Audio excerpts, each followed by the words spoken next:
Flannan Isles mystery. The lighthouse keepers, who vanished without a trace. December 26, 1900. A supply ship battles rough seas off a remote Scottish island. The crew expects a routine visit to a lonely lighthouse. Instead, they find something far more disturbing. No welcoming signal, no keeper waiting at the landing dock, no signs of life. Inside the lighthouse, the beds are unmade. A meal appears interrupted. A clock has stopped. And the 3 lighthouse keepers assigned to the station are gone. Not dead, not injured, gone. More than a century later, nobody knows exactly what happened to James Ducott, Thomas Marshall, and Donald MacArthur on the isolated Flannan Isles. Did a giant wave drag them into the sea? Was there foul play? Or did something stranger occur on that windswept island in the North Atlantic? This is the chilling mystery of the Flannan Isles Lighthouse. Chapter 1. The Most Isolated Job, in Scotland. At the end of the 19th century, lighthouse keeping was one of the loneliest professions on Earth. The Flannan Isles are a small group of rocky islands, located about 20 miles west of the Isle of Lewis in Scotland. For centuries, sailors feared the area. Violent storms frequently battered the islands, and the surrounding waters were notoriously dangerous. To improve navigation, the Northern Lighthouse Board constructed a lighthouse on Allinamere, the largest island in the chain. A lighthouse entered service in 1899. 3 keepers were assigned at any given time. 2 worked while 1 remained ashore as relief. The men stationed there lived in near-total isolation. Weeks could pass without seeing another human being. No phones, no internet, no instant communication, only crashing waves, howling winds, and endless darkness. The men who would become part of one of history's greatest mysteries were experienced professionals. James Ducott served as the principal keeper. Thomas Marshall was the second assistant keeper. Donald MacArthur worked as the occasional keeper and relief replacement. All 3 were considered reliable and capable. Nothing suggested they were about to disappear forever. Chapter 2. Something Goes Wrong. The first sign of trouble came on the 15th of December, 1900. Ships passing the island noticed something unusual. The lighthouse light was not visible. At first, nobody thought much of it. Winter storms often made observation difficult. But as days passed, concern slowly grew. A relief vessel named the Hesperus was scheduled to visit the island. Unfortunately, severe weather delayed the trip. The ship could not reach the island until the 26th of December. That delay would become one of the most important details in the entire mystery. By the time help arrived, whatever had happened was already more than a week old. The keepers had vanished, and crucial clues may have already been lost forever. Chapter 3. The Arrival of the Hesperus. When the Hesperus finally approached Allinamere, something immediately felt wrong. The lighthouse should have been prepared for their arrival. Normally, one of the keepers would be waiting. Nobody appeared. The ship's captain sounded the horn. No response. A distress rocket was fired. Still, nothing.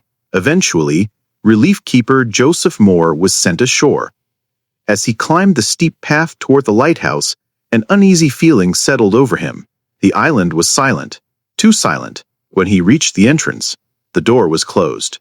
Inside, he found no sign of the 3 men. The kitchen table suggested a meal had been recently eaten. 1 chair was overturned. A clock had stopped. The oilskin coats used for protection against bad weather presented another mystery. 2 coats were missing. 1 remained hanging inside. Why would 1 keeper leave the lighthouse during a storm without proper protective clothing? The discovery made little sense, but stranger details were still waiting. Chapter 4. The Search of the Island. A thorough search began immediately. Every building was inspected. Every path was examined. The keepers were nowhere to be found. Investigators then moved toward the western landing area. There, they discovered evidence of significant storm damage. A crane used for hauling supplies had been twisted and damaged. Boxes positioned more than 100 feet above sea level had been displaced. Railings were bent. Large rocks had been moved. The destruction suggested enormous waves had struck the island, waves far larger than normally expected. This observation would eventually become the basis for the official explanation. But not everyone was convinced. Some investigators believed certain details simply did not fit. Why were all three men outside together? Lighthouse regulations generally required one keeper to remain inside at all times. Why would experienced keepers risk exposing themselves simultaneously to dangerous weather? And why was one coat left behind? These questions remain unanswered. Chapter 5. The Strange Log Entries. One of the most intriguing aspects of the mystery involves entries supposedly made in the Lighthouse logbook. According to later reports, the log describes severe storms and unusual behavior among the keepers. One entry allegedly claimed that veteran keeper Thomas Marshall had been crying. Another suggested Donald MacArthur had been unusually quiet.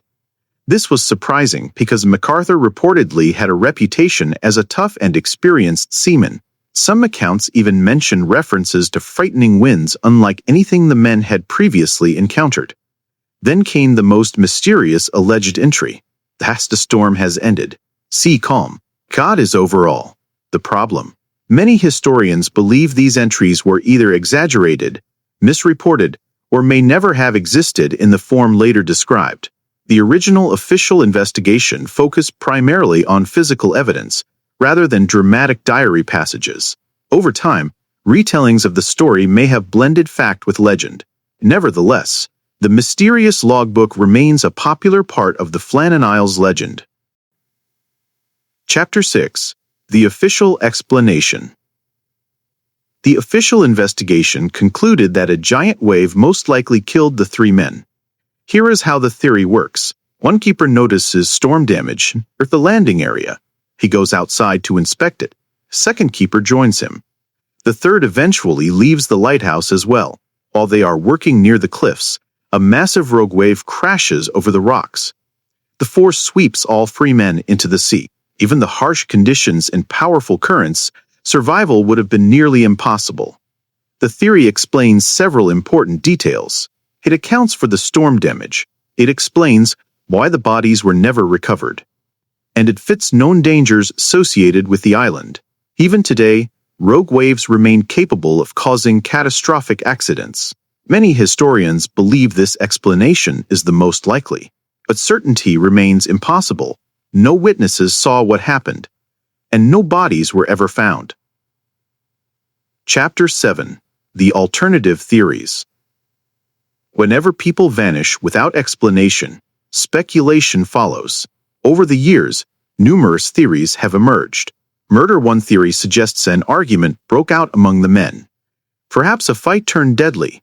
The survivor then disposed of the bodies before taking his own life. However, there is no evidence supporting this scenario.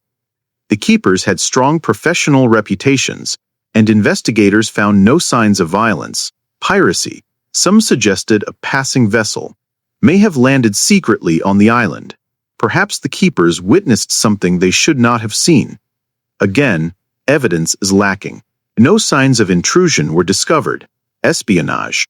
Because the disappearance occurred during an era of growing international tensions, some imaginative theories involve foreign agents. No credible evidence supports this idea either. Supernatural forces. The Flannan Isles had long-standing folklore involving spirits and mysterious beings. Local legends spoke of strange presences inhabiting the islands. As the mystery spread around the world, supernatural explanations flourished. Some claimed the keepers were taken by ghosts. Others suggested unknown creatures. A few even proposed extraterrestrial involvement. These theories remain popular in books and documentaries, but have no supporting evidence. Chapter 8. Why the Mystery Endures. More than 125 years later, the Flannan Isles' disappearance continues to fascinate people. Part of the reason is the setting. A remote island, a lonely lighthouse, three men cut off from the world. The environment feels like the opening chapter of a horror novel. Another reason is the lack of definitive answers. Most mysteries eventually reach some conclusion. The Flannan Isles case never truly did. The official explanation is reasonable. Yet reasonable is not the same as proven. Without bodies, witnesses, photographs, or conclusive evidence, uncertainty remains. And uncertainty allows imagination to thrive. Every generation discovers the story and asks the same question. What really happened on conclusion? On a storm-battered island in the North Atlantic, 3 experienced lighthouse keepers vanished. No distress signal, no survivors, no bodies, only an abandoned lighthouse and a mystery that refuses to die. Perhaps a rogue wave swept them into the sea. Perhaps some crucial piece of evidence disappeared with them. Or perhaps the full truth was lost forever in the crashing waters surrounding the Flannan Isles. More than a century later, the lighthouse still stands. And the silence left behind by its missing keepers continues to echo through history. What do you think happened to the 3 lighthouse keepers? Do you believe the official rogue wave explanation, or do you think there is something more to the story? Leave your theory in the comments below. If you enjoyed this mystery, like the video, subscribe to the channel, and turn on notifications for more true unsolved disappearances, maritime disasters, and historical mysteries. And remember, some mysteries are not frightening because of what we know. They are frightening because of what we never will.